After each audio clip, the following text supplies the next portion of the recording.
My name is Naomi Carter. I'm 32 years old, and for 4 years I believed I was in a stable adult relationship built on trust, shared routines, and the quiet understanding that comes from choosing the same person every day. That belief ended on a Thursday night standing barefoot in our living room, while steam drifted out of the bathroom like a warning I was too late to understand. I wasn't snooping, I wasn't suspicious, I wasn't looking for a reason to leave. His phone was face up on the coffee table where he'd left its screen lighting up with a notification that felt louder than it should have. Can't wait for Saturday. Harbor Suites, room 412. The sender's name wasn't unfamiliar. Lauren, his ex-girlfriend. My thumb moved before my brain could stop it. No password. He'd never bothered locking it around me. Why would he? Transparency is easy when you assume you'll never be questioned. The message thread unfolded like instructions. Plans. Dates. Inside jokes. A shared memory from Miami that made my stomach tighten. A line I couldn't unread. This time, let's not leave the room. I stood there reading it with a strange calm, like watching a storm from behind thick glass. The bathroom door opened. Daniel stepped out wrapped in a towel, his hair damp, his voice relaxed and unguarded. You will not believe what my boss said today. He stopped when he saw my face. The smile didn't disappear. It fractured, then reshaped itself into irritation. What are you doing with my phone? I held it up. Who's Lauren? A flicker, barely there. She's my ex, from college. I told you about her. And you're meeting her at a hotel this weekend. My voice sounded distant even to me. Room 412. Color drained, then rushed back into his face. He crossed his arms, towel loosening without concern. You went through my phone. It lit up. That's a violation of trust, Naomi. I almost laughed. He exhaled, sharply shifting tactics. She's having a rough time. Divorce. She just needed someone. I scrolled, reading aloud without emotion. You said you haven't stopped thinking about that weekend in Miami. She replied, me either. This time, let's not leave the room. Silence. Then defensiveness hardened into certainty. You're taking it too literally, he said. It's just talk. Nothing happened. There it was. The sentence landed solid and rehearsed like a doctrine he'd used before. It's not cheating if nothing happened. Something inside me powered down. No argument, no pleading, no disbelief. 4 years of shared mornings, hospital visits, career stress, future plans, and he reduced all of it to a technicality. I nodded once. Okay. Daniel blinked. Relief softened his posture. Good, he said, already turning away. I'm starving. Want Thai tonight? I didn't answer. I stared out the window at the darkening sky and felt something rare settle into place. Not heartbreak, not rage. Clarity. That night, while he slept beside me breathing evenly, I planned my exit with the focus of someone closing a chapter they already finished reading. The relationship didn't end with a fight. It ended with understanding. And understanding is permanent. I didn't sleep. Not because I was restless, but because my mind was unusually quiet. The kind of quiet that follows a decision already made. Daniel slept easily beside me, his back turned, one arm flung across the space where my body had been for 4 years. He had mistaken my silence for surrender. He believed the conversation was over. It was, just not the way he thought. The alarm went off at 6:30 a.m. He groaned, slapped at his phone, and rolled onto his stomach. I watched him for a moment, memorizing nothing. When his breathing settled back into sleep, I moved. Carefully, methodically. I dressed in yesterday's jeans and a sweatshirt, the fabric familiar grounding. In the kitchen, I set the note I'd written hours earlier against his favorite mug and took a photo of it with my phone. A timestamp. Proof to myself that I wasn't acting in a moment of hysteria. Then I opened my laptop and searched for a 24-hour moving service. This wasn't revenge, it was logistics. Need 2 movers and a mid-sized truck, 1-bedroom apartment. ASAP, I typed. They offered 900 a.m. I'll pay extra for 8 measures, I replied. Money has a way of turning urgency into availability. I packed without ceremony. 2 suitcases, my clothes, my shoes, my winter coat. I left behind the sweater he'd bought me one Christmas that never fit quite right. Documents went into my backpack. Passport, birth certificate, the watch my mother gave me before she passed. From the living room, I took my laptop and my work monitor. From the kitchen, my favorite mug and the chef's knife I'd bought with my own money. I left the espresso machine he used every morning. Let him learn how quiet mornings can be. At 8:07 a.m., the movers arrived. I spoke in short, calm sentences. That desk, the gray filing cabinet, the guitar case. Daniel didn't wake. By 8:48, the apartment looked wrong. Not empty, just incomplete, like a smile missing teeth. I stood once more in the bedroom doorway. He was still asleep, hair messy, unaware that the life he assumed was intact had already shifted. I didn't feel anger. I felt finished. I closed the door quietly behind me and rode down with the movers, handing them the address of a storage unit I'd rented an hour earlier. Then I drove alone to a mid-tier extended stay hotel across town and paid for a week in cash. The room smelled faintly of citrus cleaner and stale air. I set my suitcase down and sat on the bed. Silence. Not loneliness. Freedom. When I turned my phone on, the screen exploded. Missed calls. Texts. Voicemails. Daniel. 9:12 a.m. Why didn't you wake me up? Daniel, 9:37 a.m. Are you at work? Daniel, 10:14 a.m. Where are you, Naomi? I turned the phone face down and showered. The water pressure was terrible. It felt incredible. When I came back, more messages. Daniel, 10:46 a.m. Why is your monitor gone? Daniel, 10:52 a.m. You took the knife. Are you serious? Daniel, 11:03 a.m. I'm calling your job. I ordered a club sandwich and ate it at the desk, watching traffic move steadily below my window. The phone buzzed like a trapped insect. At 11:31, I listened to the first voicemail. His voice was high, confused, trying to sound in control. Okay, you've made your point. This isn't funny anymore. Call me. I deleted it. By evening, the messages shifted, confusion curdling into anger. Then later, something else. Panic. I powered the phone off and lay back on the stiff hotel bed, staring at the ceiling. I didn't rehearse arguments. I didn't imagine reconciliation. The first move was already complete. He just hadn't realized yet that the game was over and he was playing alone. I kept my phone off for 3 days. Not out of cruelty, out of preservation. Silence. I learned quickly isn't passive, it's an act. One you have to choose over and over again, especially when the world keeps knocking, asking you to explain yourself. On the fourth morning, I turned the phone on. It rang immediately. I let it ring out. Then the messages poured in, arriving in a disorderly wave that told a story backward anger. First, then confusion, then bargaining. I listened to the voicemails in order my expression unchanged. Day 1. Panic. Naomi, come on. This is insane. We need to talk like adults. Day 1. Anger. My friends think you've lost it. You can't just disappear. Day 2. Cracking. I talked to Lauren. She said she doesn't want drama. She hasn't texted back. Is this what you wanted? That one almost made me smile. By day 3, his voice sounded smaller. I didn't go. I swear. Doesn't that count for something? I deleted them all. I had just finished making coffee black in my familiar mug when the phone rang again. Daniel. I answered on the 4th ring. Hello, his voice was hoarse, hopeful. I'm here. A sharp inhale on his end like he'd been holding his breath for days. Thank God. You need to come home. We can fix this. There's nothing to fix, I said calmly. I moved out. Silence. You, what? I spoke to the landlord. I'm off the lease at the end of the month. He has my forwarding address for the deposit. He hadn't expected logistics. He'd expected tears. You're really doing this, he said slowly, throwing away 4 years over nothing. There it was again. The same word clung to like a life raft. It wasn't nothing to me. But I didn't go, he insisted, desperation creeping in. I chose you. I looked out the window at the pale sky. You planned to. You defended wanting to. That matters. You're being so cold, he snapped. This isn't you. It is now. The line went quiet. When he spoke again, his voice cracked. Please, Naomi. Goodbye, Daniel. I ended the call and blocked his number. The silence returned deeper and cleaner than before. A week later, a text came through from an unknown number. Megan. I'm Daniel's sister. He's not eating. He's losing the apartment. Is this really worth destroying his life? I stared at the message for a long moment. Then I blocked that number too. Consequences don't argue. They just arrive. 2 weeks later, I signed a lease on a modern 1-bedroom overlooking the river. I bought furniture slowly, deliberately, only things I liked. I poured myself into work. My focus sharpened. My boss noticed. Life, it turned out, didn't fall apart when I left. It expanded. 6 months passed quietly. Daniel became a fact, not a feeling. Then a message from a mutual friend appeared on my screen. Kyle, hey, just a heads up. Daniel knows you'll be at Jake's thing tonight. He might show. I replied with 2 words. Thanks, noted. The bar was crowded and warm, filled with laughter and overlapping conversations. I was leaning against the counter, sipping a whiskey, talking with a coworker when I saw him. Daniel looked thinner, effortful. His eyes found me instantly. He crossed the room.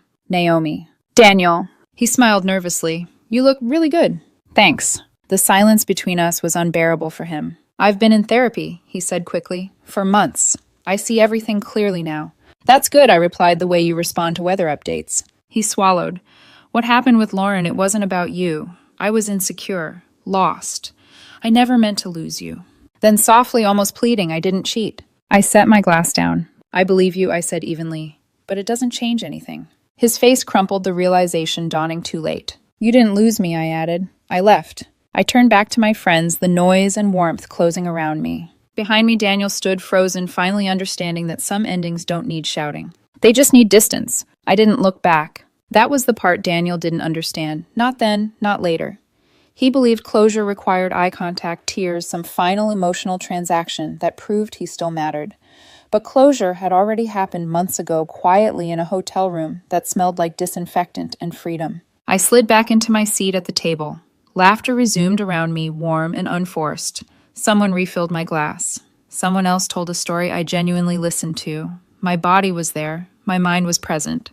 Daniel, meanwhile, remained standing behind me for several seconds too long. I felt it not emotionally, but spatially.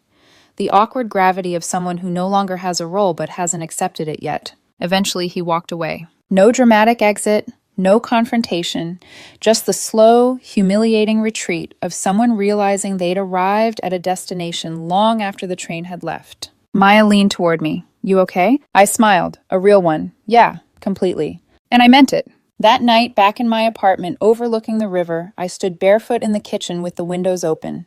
City lights shimmered across the water like scattered promises. I brewed tea and leaned against the counter, letting the quiet settle around me. My phone buzzed. An unknown number. I already knew. I let it ring out. Then a voicemail appeared. I didn't listen right away. I brushed my teeth, changed into pajamas, sat on the couch. Only then did I press play. Daniel's voice sounded hollow, stripped of performance. Naomi, I saw you tonight. You looked happy. I don't think you understand what you did to me. I lost everything. The apartment. My friends. I had to move in with my cousin. Lauren, she went back to her ex. I was nothing to her. Please, just talk to me. I need to understand how you can be so done. I deleted it without finishing, because I did understand. He wasn't calling to apologize. He was calling because silence is unbearable when you're used to being centered. The messages started arriving from other people instead. A former coworker of his, an old college friend, someone who framed their concern as morality. You were always the strong one. Be the bigger person. He's learned his lesson. Every message carried the same subtext, absorb the damage so everyone else can feel better. I didn't reply to a single one. Strength, I learned, isn't endurance, it's discernment. Weeks passed, then months. Daniel faded into this background of my life the way background noise does present, once then irrelevant. I took on a new role at work, traveled, reconnected with friends I'd slowly lost while managing someone else's emotional weather. I laughed more, slept deeper. My nervous system stopped bracing for impact. One afternoon, while cleaning out an old email folder, I found a draft message I'd written the night I left. Never sent, never needed. It read simply, I didn't leave because you planned to cheat. I left because you thought I wouldn't leave, and I closed the laptop. That sentence belonged to the past now. The final message came nearly a year later. A text, short, almost polite. Hey Naomi, I hope you're well. I just wanted to say I finally get it now. I wasn't honest with you or myself. I'm sorry. I stared at the screen. Then I locked the phone. Some apologies don't arrive late. They arrive after they're no longer useful. That night I stood on my balcony, the city breathing below me, and realized something quietly profound. I wasn't proud of leaving. I was grateful. Grateful I listened the moment my clarity arrived. Grateful I didn't argue semantics with someone who measured love by technicalities. Grateful I chose action over explanation. Because the most devastating thing I ever did to him was believe him. The first time I saw Daniel again after that message, it wasn't dramatic. There was no coincidence engineered by fate, no rain-soaked confrontation, no swelling music in the background. It happened the way real consequences usually do, quietly, mundanely, in a place where emotions don't get center stage. I was leaving a grocery store on a Sunday afternoon, balancing 2 bags against my hip, mentally running through the week ahead. I felt him before I saw him, the hesitation in the air, the sudden pause behind me that didn't belong. Naomi, I stopped. I didn't sigh. I didn't tense. I simply turned. Daniel looked smaller. Not physically exactly, but but reduced like someone who had been living in the margins of his own life for too long. His clothes were neat but worn, his posture uncertain, as if he wasn't sure he was allowed to take up space anymore. "I didn't expect to run into you," he said quickly, as if filling silence before it rejected him. "I'm heading out," I replied, adjusting the bags in my arms. Neutral. Polite. He nodded, swallowing. Can I walk with you? Just to the parking lot." I considered it. Not emotionally, logistically. Then I nodded once. We walked side by side, the distance between us exact and unmoving. "I got your message," I said first. "The apology." His face brightened just slightly. "Yeah, I meant it. I really did." "I know." He blinked. "You do." "Yes." I stopped near my car. That doesn't mean anything changes. The hope drained from his face with visible speed. "I wasn't asking for us to get back together," he said quickly. Too quickly. "I just thought maybe we could talk. Get closure." I set the grocery bags in my trunk and closed it gently. "We already did," I said. "You just weren't listening." "That's not fair," he protested. "I didn't understand back then." "You understood," I corrected. "You just didn't think it would cost you anything." His mouth opened, then closed. I lost everything he said quietly. My place, my savings. My friends don't look at me the same anymore. I met his eyes for the first time. "That's not because I left," I said calmly. "It's because when they saw what happened, they recalibrated who you were." "That's harsh," he whispered. "No," I said, "it's accurate." He ran a hand through his hair. Frustration bubbling. "So that's it? You just walk away without consequence?" I smiled faintly, not unkindly, but final. "I had consequences," I said. "I uprooted my life. I started over. I sat alone in a hotel room and chose myself without knowing what came next." I stepped closer, lowering my voice, not for intimacy, but clarity. "The difference is, Daniel, I didn't expect someone else to absorb the fallout for me." He stared at the ground. "I wasn't trying to hurt you," he said. "I know," I replied. "You just didn't think about me at all." That landed. Hard. I opened my car door. Before getting in, I paused. "One last thing," I said. "You keep framing this as something that happened to you." "It didn't." I met his gaze. "It happened because of you." I got into my car and drove away without checking the mirror. That night, I unpacked groceries into a kitchen that was fully mine. I cooked dinner, ate slowly, and cleaned up without anyone hovering, without needing to read someone else's mood. Consequences don't negotiate. They don't explain. They don't bargain. They simply arrive precise, proportional, and permanent. And for the first time, I didn't feel like the strong one. I felt like the free one. I thought that conversation in the grocery store parking lot would be the end of it. It made sense in the clean, logical way endings should. Words exchanged. Lines drawn. No ambiguity left to misinterpret. Daniel had finally heard what I'd been saying all along. But I underestimated one thing. Endings are rarely respected by the people who didn't pay the price for them. It started subtly. A message from an unfamiliar number one Tuesday afternoon, right as I was closing my laptop at work. Unknown. "Hi, Naomi, this is Paula. I work with Daniel. I hope this isn't inappropriate, but he's really struggling. He talks about you constantly." I stared at the screen, the old reflex to manage to soften to explain twitching faintly in my chest. I let it pass. The next day, another one. Unknown Naomi. "It's Mark.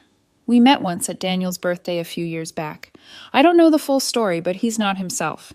Maybe you could help him get some closure." Closure. The word people use when they want access without responsibility. I deleted it. Then his mother called. I didn't answer, but her voicemail came through long and tremulous, soaked in the kind of righteous concern that assumes its own moral authority. "Naomi, sweetheart, I know relationships are complicated, but Daniel made mistakes. Haven't we all? He's lost so much weight. He's barely sleeping. I raised him better than this, and I know you know that. Please, just meet with him. You don't have to forgive him. Just help him find peace." I sat very still while the message played. Then I deleted it. What struck me wasn't anger. It was familiarity. This was the same role I'd played for years. Translator, emotional buffer. The person expected to absorb discomfort so everyone else could remain intact. Only this time I didn't step into it. At dinner with friends that weekend, someone brought him up carefully, like touching a bruise to see if it still hurt. "He's not doing great," one of them said gently. "He keeps saying he ruined the best thing that ever happened to him." I took a sip of water before answering. "That may be true," I said, "but it's not my responsibility to make that realization comfortable for him." There was an awkward pause. Then someone nodded. And another. And just like that, the conversation moved on. That was when I realized something quietly powerful. The people who respected my boundary didn't need it explained. A month later, I received the last message from someone speaking on his behalf. It came from his cousin, the one he'd moved in with. He's trying Naomi, really trying. Therapy, new job. He says he finally understands how much he hurt you. Don't you think growth should count for something? I read it twice. Then I typed my response slowly, deliberately. Growth always counts, just not as a refund. I sent it. That was the final message I ever sent about Daniel. That night, alone in my apartment, I sat on the floor with my back against the couch, lights off, city glow filtering through the windows. I thought about how often women are asked to be the bridge back to normal for men who set the fire. Be patient, be kind, be understanding, be bigger. No one ever asked why the bridge burned in the first place. I wasn't bitter, I was done. And being done felt lighter than forgiveness ever had. The strangest part of moving on wasn't the absence of Daniel. It was the absence of vigilance. No more scanning tone shifts. No more reading subtext into silences. No more mental checklists. Did I say the wrong thing? Is he distant? Is something off?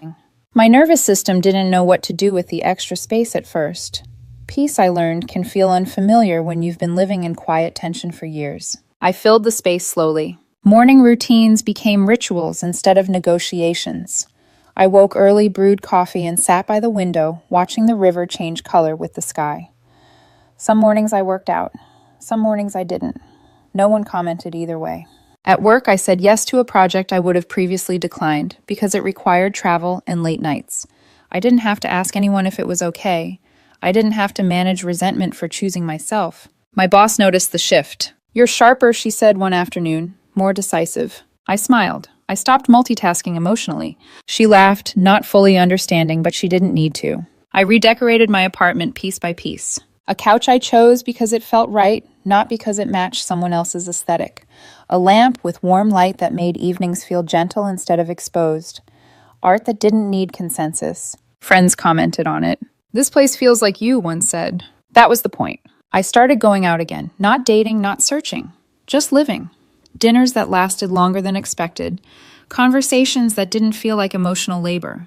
I relearned how to be curious instead of cautious. Sometimes late at night, the old reflex surfaced. A momentary thought I should tell someone where I am. I should explain why I'm late. Then it passed. There was no one to report to, and that wasn't loneliness. That was autonomy. One evening, after a long week, I found myself scrolling through old photos on my phone. Not because I missed him, because I wanted to see if I felt anything. Vacations, birthdays, smiles that had once felt permanent. I felt neutral. Not sad, not angry, just aware. Awareness without attachment is its own kind of closure. I deleted nothing. I didn't need to erase the past to honor the present. The real marker of change came quietly. I was out with friends when someone joked about crazy exes, and instead of tensing, instead of preparing to defend or minimize, I laughed easily. Daniel didn't live in my body anymore. He didn't occupy reflexes or reactions. He was just a person I once knew. That night, walking home alone, I realized something that surprised me. I wasn't proud of my strength. I was grateful for my boundaries. Strength is loud, boundaries are quiet, and they last longer. I didn't expect to see him again. That's the truth people rarely believe because stories train us to anticipate symmetry. Some final poetic reckoning, where both people stand on equal ground and exchange last words that feel earned. Real life doesn't do that. Real life interrupts you when you're not looking for meaning. It happened on a Thursday evening, nearly a year and a half after I left. I was meeting a client downtown running a few minutes early, so I stepped into a small wine bar near the office to wait. It was quiet, low-lit, the kind of place built for conversations that wanted to stay private. I had just ordered a glass of red when I heard my name. Naomi. I turned. Daniel stood a few feet away, frozen mid-step, like he'd walked straight into a wall he thought had been removed from the blueprint. He looked healthier than the last time I'd seen him. Not confident, just steadier. The desperation had dulled, replaced by something more contained. Regret, maybe. Or acceptance rehearsed well enough to pass as peace. "Hi," I said. The word felt ordinary. That's what startled me most. "Hi," he echoed, clearing his throat. I wasn't sure if it was you. "It is." An awkward pause settled between us, thick but not painful. Just unfamiliar. "I heard you got promoted," he said. "A mutual friend mentioned it." "Yes," I replied. "I did." "That's great. He stopped himself. "You deserve it." I nodded once. No deflection. No softening. "Can I sit?" he asked, gesturing to the empty stool beside me. I considered it. Not because I owed him access, but because I wasn't afraid of it. "For a minute," I said. He sat carefully like someone unsure whether the ground would hold. "I think about you sometimes," he said quietly, "about how things ended." "I imagine you do." "I'm not here to reopen anything," he said quickly. I finally understand what you meant. Back then." I took a slow sip of wine, letting the silence stretch until he had to sit with it. "And what do you understand now?" I asked. "That it wasn't about Lauren," he said, "or even about cheating. It was about respect, about how easily I minimized what mattered to you." That was new. Not the words, but the lack of expectation attached to them. "I didn't think you'd actually leave," he added. Not defensively, just factually. I thought you'd get upset, we'd talk it through, and things would go back to normal. I met his eyes. And when they didn't, he exhaled. Everything collapsed. I nodded, yes. There was no satisfaction in saying it, just confirmation. "I used to think you were punishing me," he said, "but now I see you weren't doing anything to me. You were doing something for yourself." "That's right." Another pause, longer this time. "I'm not asking for forgiveness," he said. "I know I don't get to ask for that." That finally was true. "I hope you're happy," he added. I looked at him for a moment, not searching for the man I loved, not measuring his growth, not checking my own pulse for reaction. Just looking. "I am," I said. And for the first time, there was no flicker of disbelief on his face. We sat there in silence until I finished my glass. Then I stood, picked up my bag, and nodded politely. "Take care, Daniel." "You too, Naomi." I walked out into the evening air, the city alive around me, and felt nothing tug me backward. No loose ends, no unanswered questions. Just forward motion. I thought that would be the last time. The wine bar. The polite goodbye. The clean ending that felt almost generous in its restraint. I believed honestly that Daniel would take that moment for what it was, a quiet confirmation that the door wasn't just closed, it had been removed from the frame. But some people don't reach understanding all at once. They circle it, they test it, they knock long after there's nothing left to open. 2 weeks later, I received a message request on social media. I almost didn't open it. The name alone was enough. Daniel. The message was short, careful, stripped of drama. "I've been thinking a lot since we ran into each other. I keep replaying what you said. I know you're happy, and I respect that. I just need to ask one thing. Was I ever really enough for you?" I read it twice, not because it hurt, because it revealed something final. He was still framing the story around himself, still searching for reassurance that his failure had limits, still hoping I'd offer him one last emotional service validation, absolution proof that he mattered even in loss. I didn't reply. I didn't block him either. I simply closed the app. Some questions don't deserve answers because the answer is already embedded in the silence. That night I went for a walk along the river. The air was cool, the kind that clears your lungs and your thoughts at the same time. Lights from nearby apartments reflected in the water, fractured but steady. I thought about that word he used. Enough. For years I had tried to be enough for his insecurities, his boredom, his need for novelty, without consequence. I had carried conversations, softened truths, accepted half answers, dressed up as logic. And then one night, standing in a steam-filled living room, something in me had finally asked a better question. "Is this enough for me?" The answer came quickly. No. And that no changed everything. A few months later at a work event, someone asked me about past relationships in that casual, curious way people do when they're getting to know you. "Anything dramatic?" they joked. I smiled lightly. "Not really," I said. "Just a situation that taught me how valuable clarity is." They laughed, satisfied, and moved on. And that was the moment it fully crystallized. Daniel's role in my life had been reduced to a lesson, not a wound, not a regret, not even a story I needed to tell in detail. Just context. The most devastating thing I ever did to him wasn't leaving without a fight. It wasn't refusing to argue semantics. It wasn't rebuilding a life he no longer fit into. It was this. I made him irrelevant. Not out of spite, not out of cruelty. But because once you truly see someone, once you understand how easily they minimize you, you don't need revenge. You need distance. And distance